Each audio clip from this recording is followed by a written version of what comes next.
అందరికీ నమస్తే అండి. Welcome back to our channel. అందరికీ ముందుగా దేవీ నవరాత్రి శుభాకాంక్షలు. ఈరోజు వీడియోలో అమ్మవారు దసరా శరన్నవరాత్రిలో రెండవ రోజు ఏ అలంకారంలో దర్శనమిస్తారు, అమ్మవారిని ఏ రూపంలో మనం పూజించవలసి ఉంటుంది, అలాగే ఏ మంత్రాలు చదువుకోవాలి, ఎటువంటి నైవేద్యాన్ని పెట్టాలి, దీపారాధన ఏది అమ్మవారికి ప్రత్యేకంగా చేసుకోవాలి, అమ్మవారిని పూజించడం వల్ల సకల శుభాలు కలుగుతాయండి. దేవీ నవరాత్రుల్లో ఆశ్వీజ శుద్ధ విదియనోడు రెండో రోజు మనకి అమ్మవారు ఏ రూపంలో దర్శనమిస్తారో తెలుసుకుందామండి. అయితే మనకి మొదటి రోజు పూజా విధానాన్ని షేర్ చేస్తున్నాను కదా, ఆ మొదటి రోజు కంప్లీట్ అయిన తర్వాత రెండవ రోజు ఆ వస్తువులన్నీ కూడా ఎలా సర్దుకోవాలి, ఏవి కదిలించవచ్చు, ఏవి కదిలించకూడదు అమ్మవారి పీఠంలో, అవన్నీ కూడా ఈ వీడియోలో షేర్ చేస్తానండి. తప్పకుండా స్కిప్ చేయకుండా చూడండి. అంతేకాకుండా నాకైతే ఫుల్ కోల్డ్ ఫీవర్ ఉంది. కొంచెం వాయిస్ మీకు ఏదైనా డిస్టర్బెన్స్గా అనిపిస్తే కొంచెం ఇగ్నోర్ చేసేసి, మీకు ఇన్ఫర్మేషన్ ఉపయోగపడుతుంది కాబట్టి ఇన్ఫర్మేషన్ వరకు వినండి. కొంచెం నా వాయిస్ ఏదైనా తేడాగా ఉంటే ఇగ్నోర్ చేసేయండి. ఫుల్ ఒంట్లో బాగాలేదనమాట నాకు. సరే, వీడియోలోకి అయితే వెళ్ళిపోదామండి. ముందుగా అమ్మవారు దేవి శరన్నవరాత్రులు అక్టోబర్ 3 నుంచి ప్రారంభమై అక్టోబర్ 12 వరకు కూడా జరుగుతాయి. అయితే అక్టోబర్ 3వ తారీఖు ఆశ్వీజ శుద్ధ పాడ్యమి రోజు అమ్మవారిని శ్రీ బాలాత్రిపుర సుందరి దేవి రూపంలో మనం పూజించాము. చిన్న పాప రూపంలో పూజిస్తాము. అలాగే ఎవరైనా కుమారి పూజను చేసుకోవాలనుకుంటే చేసుకొని ఉంటారు. ఒకవేళ వాళ్ళు అప్పుడు కుదరకపోతే కనుక మిగిలిన శరన్నవరాత్రిలో ఎప్పుడైనా పాప రూపంలో అమ్మవారిని ఆరాధించినట్టుగానే ఒక పాపకి మీరు కుమారి పూజని చేసుకోవచ్చు. అలాగే ఈ దేవి నవరాత్రుల్లో సువాసి పూజను కూడా చేసుకోవచ్చండి. అది చాలా చాలా మంచిది. ఇక దేవి శరన్నవరాత్రిలో అమ్మవారు ఆశ్వీజ శుద్ధ విదయ రోజు శ్రీ గాయత్రీదేవిగా అమ్మవారు దర్శనమివ్వబోతున్నారండి. మనందరం కూడా ఇంట్లో ఆ గాయత్రీదేవి రూపంలోనే అమ్మవారిని ఆరాధించవలసి ఉంటుంది. అయితే ఇక్కడ నేను షేర్ చేసిన అలంకారాలన్నీ కూడా విజయవాడ కనకదుర్గ అమ్మవారి గుళ్ళో ఏ వరుసలో అయితే అమ్మవారిని ఆరాధిస్తున్నారో అదే వరుసలో నేను మీకు కూడా వీడియోలు షేర్ చేస్తున్నానండి. పూజని గాయత్రీదేవి అలంకారం రోజు ఏ విధంగా పూజించుకోవాలో తెలుసుకుందాము. అయితే ముందు రోజు పూజించుకుంటాం కదండి అమ్మవారిని. ఆ ముందు రోజు పెట్టిన పూలు ఒకవేళ బాగున్నా సరే తీసేయాలండి. ఎందుకంటే ఉదయం పెట్టిన పూలు సాయంత్రానికి ఉంచొచ్చు, కానీ ఆ రోజంతా పెట్టిన పూలు మరుసటి రోజుకైతే పూలు ఫ్రెష్గా అనిపించినా కూడా తీసేయాలి. ఎందుకంటే నిర్మాల్యం అని అంటాము. అమ్మవారికి ముందు వాడిన పూలతో వాడం కాబట్టి అవన్నీ కూడా తీసేసి, ఇక్కడ నేను అమ్మవారిని కదిలించకుండా మీరు ఉంచినట్టయితే కనుక అలా చుట్టుపక్కల క్లాత్తో తుడుచుకోండి. లేదు అమ్మవారిని మేము అభిషేకం కోసం కానీ లేదా అలంకరణ చేయడం కోసం కానీ విగ్రహాన్ని అయితే కదిలిస్తున్నాము, మెయిన్ పటాన్ని కదిలించకుండా పెట్టుకున్నాము అంటే కనుక అప్పుడు ఈ అమ్మవారిని కొంచెం పక్కన పెట్టి ముందు రోజు అక్షింతలు కానీ పూలు కానీ ఇవన్నీ కూడా క్లాత్ మీద పడి ఉంటాయి కదండి మనం పూజ చేసినప్పుడు, అవన్నీ తీసేసిన తర్వాత ఈ విధంగా ఒక క్లాత్ అయితే తుడుచుకొని ఒక పేపర్లో కానీ లేదా ఒక ప్లేట్లో కానీ తీసి పెట్టుకోండి. వాటిని అవి ఎక్కడైనా పచ్చని చెట్టు మొదట్లో వేసేయండి. డస్ట్బిన్లో వేయడం కానీ ఎవరు తొక్కే ప్రదేశాలు వేయడం కానీ చేయొద్దు. అమ్మవారికి ముందు రోజు చేసిన పూలు అక్షింతలు కాబట్టి. ఇక నేనైతే మెయిన్గా పటాన్ని పెట్టుకున్నాను కదా పైన, ఆ పటాన్ని మాత్రం బియ్యం పోసి అమ్మవారికి ప్రాణప్రతిష్ఠ చేసి పూజ చేస్తే కనుక ఆ నవరాత్రుల్లో కూడా అమ్మవారిని మనం కదిలించకూడదు. కింద నా దగ్గర విగ్రహం ఉన్నారు కాబట్టి అమ్మవారిని విగ్రహ రూపంలో ఆరాధిస్తూ అమ్మవారిని అలంకరణ కోసం అలాగే అభిషేకాల కోసం నేను కదిలిస్తున్నాను అనమాట. అలాగే ఈ రోజున మీరు అమ్మవారికి చక్కటి పూలమాలను అయితే సమర్పించండి. ఇక్కడైతే మందార పూలతోనూ అలాగే జాజి పూలతోనూ అమ్మవారిని ఆరాధిస్తున్నాను. ఈ విధంగా పటాన్ని కూడా అక్కడే ఉంచి వేయమన్నాం కదా పూలమాలలు అని సందేహం రావచ్చు.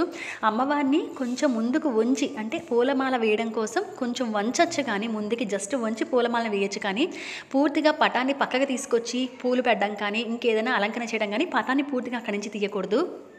అక్కడే ఉంచి మీరు బొట్లు పెట్టుకోవచ్చు. మళ్ళీ లేదంటే కనుక అంటే తొడవటం కాదండి, మళ్ళీ అమ్మవారిని తొడవకూడదు. ఒకవేళ మీకు బొట్టు కొంచెం పలచగా ఉందంటే ప్రతిరోజు కూడా పూజ మొదలు పెట్టబోయే ముందు అమ్మవారికి కుంకుమ బొట్టుతో మొదలుపెట్టి మీరు పూజ అనేది చేసుకోవచ్చు. ఇక్కడైతే మీరు పటాన్ని అక్కడే పెట్టి పూజ అనేది చేసుకోవాలి. అయితే ఈ విగ్రహానికి నేను ఇక్కడ అమ్మవారికి ఈ రోజున పసుపు రంగు వస్త్రాన్ని అలంకరిస్తే కనుక చాలా మంచిదండి.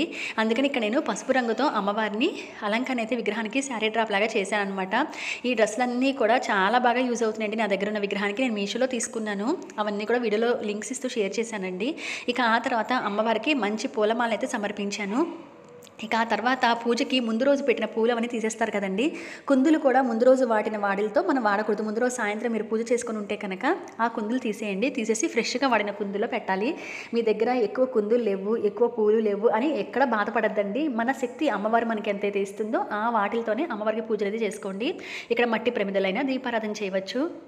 నేనైతే అమ్మవారికి ఈ విధంగా ఆసనాన్ని మార్చి ఆ తర్వాత అమ్మవారికి చిన్న చీరకట్టులాగా కట్టి ఆ తర్వాత దీపారాధనకి ఏర్పాటు చేసుకుంటున్నాను.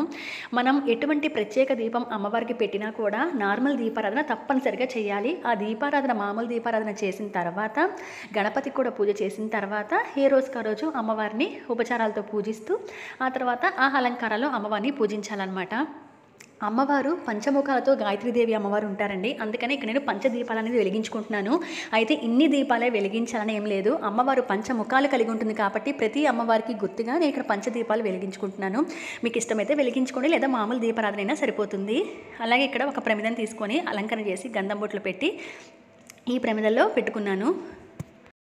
సకల వేద స్వరూపమే గాయత్రీదేవి అండి. అన్ని మంత్రాలకు మూలశక్తి ఈ గాయత్రీదేవి అమ్మవారే. మూలశక్తి అయిన ఈ గాయత్రీదేవి అమ్మవారిని ఆరాధిస్తే కనుక అనంత మంత్రశక్తి, అలాగే అనంత సంపద, అనంత బలము మనకి దక్కుతాయట. అమ్మవారిని వేద గాయత్రిగా, వేదమాతగా చెప్తూ ఉంటారు. బ్రహ్మజ్ఞానం లభిస్తుంది అమ్మవారిని పూజించిన వాళ్ళకి. మరి అమ్మవారు పంచముఖాలను కలిగి ఉంటారు కదా, ఆ ముఖాలు ఏంటి అనేది తెలుసుకుందామండి. ముక్త, విద్రుమ, హేమ, నీల, ధవళ ఈ రంగులు కలిపి అమ్మవారు 5 ముఖాలతో 5 రంగులతో దర్శనమివ్వడం జరుగుతుంది. అలాగే 5 ముఖాలతోనే కాకుండా శంఖము, చక్ర, గదం, అలాగే అంకుశం, గద, చక్రం, అంకుశం ఇవి ధరించి అమ్మవారు దర్శనమిస్తారు. ఆదిశంకరుల వారు కూడా గాయత్రీదేవిని అనంత శక్తి స్వరూపంగా ఆరాధిస్తారట.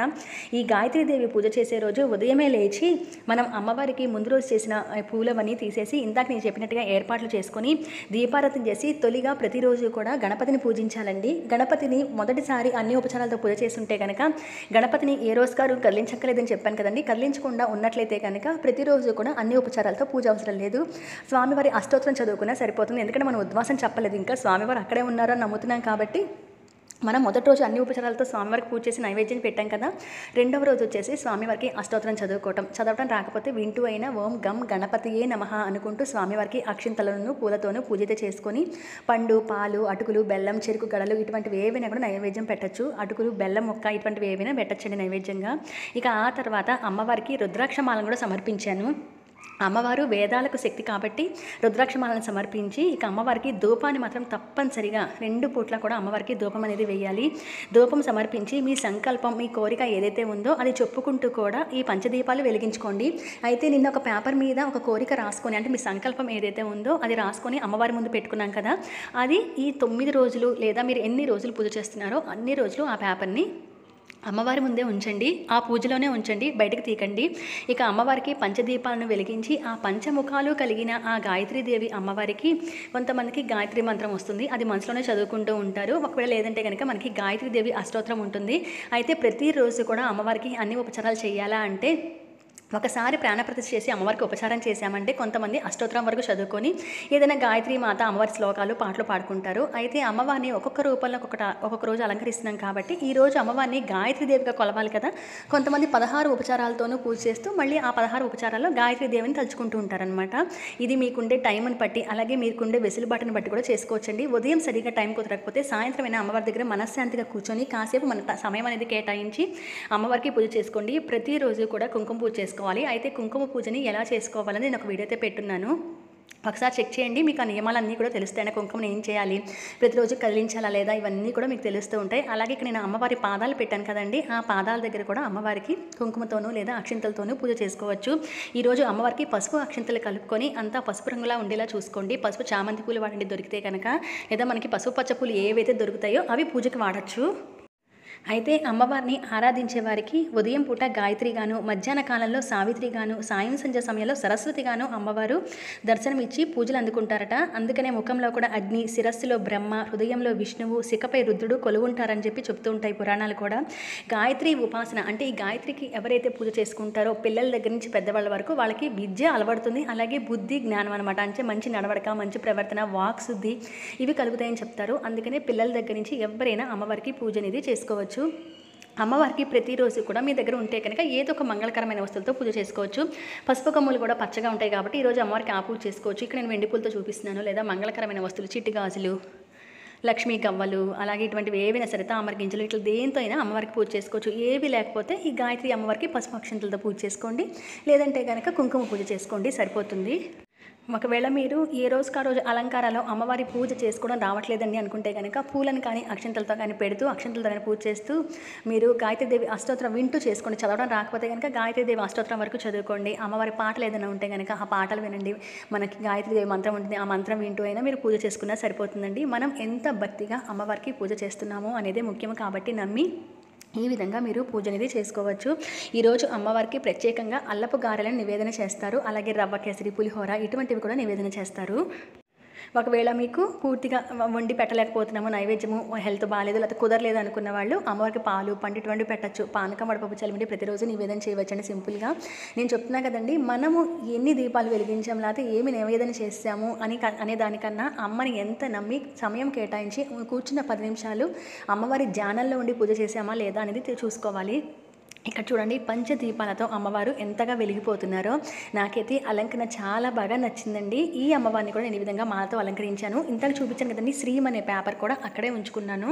అయితే 2 పూట్ల కూడా పూజ అనేది చేసుకోవాలండి. ఇంట్లో అమ్మవారిని పెట్టారు, అది నిత్య పూజ అవ్వచ్చు లేదా నిత్య పూజ చేసే చోట అవ్వచ్చు, ప్రత్యేకంగా పీఠం పెట్టిన ధూపం దీపం మాత్రం 2 పూట్ల పెట్టాలి. అయితే దేవాలయానికి వెళ్ళొచ్చా అని అడుగుతున్నారు, అంటే తలుపు తాళాలేసి వెళ్ళకూడదు అని అనుకున్నాం కదా, సో దేవాలయానికి వెళ్ళొచ్చని అడుగుతున్నారు. అలా వెళ్ళొచ్చండి, చక్కగా మనం పూజ చేసుకున్న తర్వాత లేదా పూజకు ముందు దేవాలయానికి వెళ్ళి దేవాలయానికైనా వెళ్ళి దర్శనం చేసుకొని రావచ్చు. అయితే పూర్తిగా అంటే వదిలేసి పీఠాన్ని పెట్టి అమ్మవారిని పెట్టి ఎటువంటి ధూపం దీపం నైవేద్యం లేకుండా వదిలేసి తాళాలు వేసి వేరే ఊరికి వెళ్ళిపోకూడదు. అంటే వదిలేసి కొంతమంది హాలిడేస్ కనుక వెళ్ళిపోతుంటారు కదా, అలా వెళ్ళిపోకూడదు. కానీ విడిగా మనం దైవ దర్శనానికి అయితే వెళ్ళొచ్చు, వచ్చి మళ్ళీ అమ్మవారి పూజ అనేది చేసుకోవచ్చు. ఈ అమ్మవారిని ఆరాధిస్తే త్రిమూర్తులను కూడా ఆరాధించినట్టే. ఎందుకంటే తల్లి శిరస్సుపై బ్రహ్మ, హృదయంలో విష్ణువు, శిఖలో రుద్రుడు అంటే శివుడు ఉండటంతో గాయత్రీదేవిని త్రిమూర్తి స్వరూపంగా చెప్తాము. ఈ అమ్మవారిని ఆరాధిస్తే 3 స్వరూపాలైన స్వామి వాళ్ళని కూడా మనం పూజించినట్టే అవుతుంది. అందుకనే ముఖ్యంగా అమ్మవారికి ఈ గాయత్రీదేవి నాడు అందరం పూజ చేసుకోవాలండి. లలితా సహస్రనామం రోజు చదవాలండి అని అడిగారు కదండి. లలితా సహస్రనామ పారాయణం అనేది అత్యంత విశిష్టత ఈ నవరాత్రుల్లో అండి.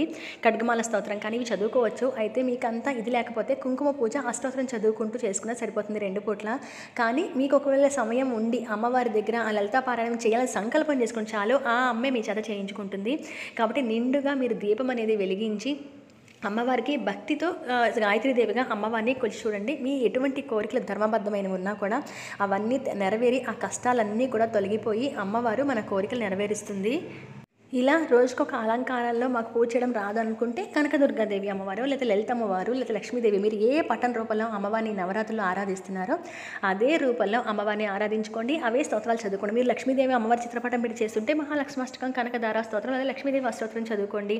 లేదంటే కనుక లలిత అమ్మవారికి చేస్తుంటే సహస్రనామం చదవండి లేదా లలిత పారాయణం చేసుకోండి. ఇలా మీరు అమ్మవారిని ఏ రూపంలో కొలిచినా అమ్మవారు పలుకుతుంది. కాబట్టి మీరు ఈ విధంగా అమ్మవారిని పూజ చేసుకోండి. పూజ చేసుకుంటున్న వాళ్ళు కూడా నిండుగా చేతికి గాజులు వేసుకొని చక్కగా చేసుకోండి. అమ్మవారికి అల్లపు గారెలు చేసి పెట్టండి. నివేదన చేయాలి అనుకున్న వాళ్ళు ఈరోజు అమ్మవారికి పెట్టవలసిన నైవేద్యం అల్లపు గారెలు, రవ్వ కేసరి, పులిహోర పెడుతూ ఉంటారు.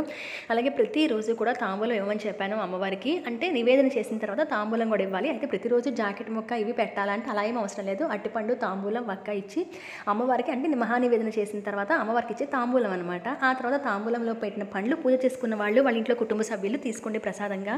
ఇక్కడ అలాగే మీరు గమనించినట్లయితే ఆ పంచముఖాలు కలిగిన గాయత్రి మాతకు నేను పంచహారతలు అయితే ఇచ్చానండి. మీ దగ్గర ఉంటే కనుక మీరు పంచహారతి ఇవ్వండి.